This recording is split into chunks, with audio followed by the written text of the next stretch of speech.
Hello' everyone, এই ভিডিঅ'টোত সকলোকে স্বাগতম জনাইছোঁ।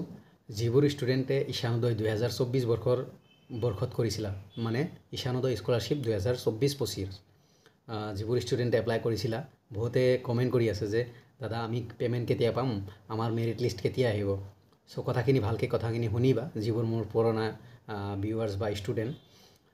মেইন কথাটো হ'ল যে NSPয়ে পইচা দিয়া বন্ধ কৰিছিল, কিবা এটা প্ৰব্লেম হৈছিল সিহঁতৰ। বাট 21 এপ্ৰিলৰ পৰা এগেইন ষ্টাৰ্ট হৈছে পইচা দিয়া, মানে মাইনৰিটি, তাৰপিছত NSP নৰ্মেল স্কলাৰশ্বিপ, ডিফাৰেণ্ট স্কলাৰশ্বিপৰ পইচা দিয়া ষ্টাৰ্ট হৈ গৈছে অলৰেডি। বাট ঈশানোদয়টো এতিয়ালৈকে দিয়া নাই। মানে ঈশানোদয়ৰ জেনুইনলি নৰ্মেলি যদি আমি চাওঁ, মেৰিট লিষ্ট জুন জুলাইত আহে, মই এগেইন কৈছোঁ, একদম ক্লিয়াৰলি শুনি লোৱা। মেৰিট লিষ্ট তোমালোকৰ জুন জুলাইত আহিব, আৰু সেই মেৰিট লিষ্টৰ পিছতে তোমালোকৰ পইচা আহিব। অ'কে, চাবলৈ গ'লে বা যদি তোমালোকে চোৱা প্ৰিভিয়াছ যিমান ইয়াৰ দিছে পইচা, জুন জুলাইত মেৰিট লিষ্ট দিয়ে, আৰু আগষ্টত নাইবা ছেপ্টেম্বৰত একমাহ সময় লয়, একমাহত পইচা সোমাই যায়। মেক্সিমাম ছেপ্টেম্বৰ বা আগষ্ট, ছেপ্টেম্বৰৰ আগতে পইচা সোমাই যায়। লাষ্ট ইয়াৰ আগষ্টৰ 15 তাৰিখৰ পৰা ষ্টাৰ্ট হৈছিল পইচা দিয়া, ছেপ্টেম্বৰৰ 1 তাৰিখৰ আগতে কমপ্লিট হৈ গৈছে।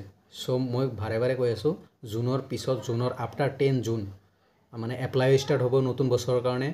আফটাৰ 10 জুন মেৰিটো দিব, এইটো চিয়'ৰ। আৰু আফটাৰ 10 জুন মানে জুলাই আগষ্টত তোমালোকে পইচা পাবা, পে'মেণ্ট পাবা। এইটো কাৰেক্ট ইনফৰমেশ্যন। চাবা, মই কৈছোঁ এইটোৱে, কাৰণ এইটো ৰেগুলাৰ চাৰ্কেল। NSPৰ ঈশানোদয়ৰ এটা ৰেগুলাৰ চাৰ্কেল আছে, সেই চাৰ্কেল মতে চলি থাকে, বা ৰেগুলাৰ কেলেণ্ডাৰ আছে, ইয়াৰলি কেলেণ্ডাৰ আছে, কোন মাহত কি কৰিব। চ' জুন জুলাইত মেৰিট বা তোমালোকক চিলেকশ্যন দিব, তাৰপিছত একমাহ লাগিব পইচা দিওঁতে।